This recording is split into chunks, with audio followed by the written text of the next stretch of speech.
DPO के हुक्म पर दाजिल चेक पोस्ट पर चेकिंग सख्त से जारी।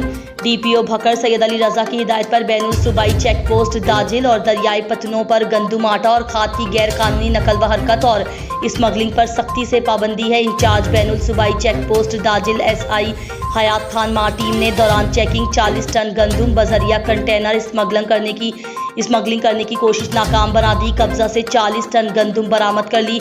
मुकदमा दर्ज। मजीद डीपीओ भकर सैयद अली रजा का कहना था कि गंदुम आटा खाद की स्मगलिंग पर सख्ती से पाबंदी है। पंजाब से KP के जाने वाली तमाम गाड़ियों कश्तियों को अच्छी तरह चेक करें। आटे गंदुम खाद की स्मगलिंग में मुलव्विस अनासर के खिलाफ सख्त कानूनी कार्रवाई अमल में लाई जाएगी। शानदार कार्रवाई पर डीपीओ भकर सैयद अली रजा ने SI हयातुल्लाह खान को शाबाश दी है।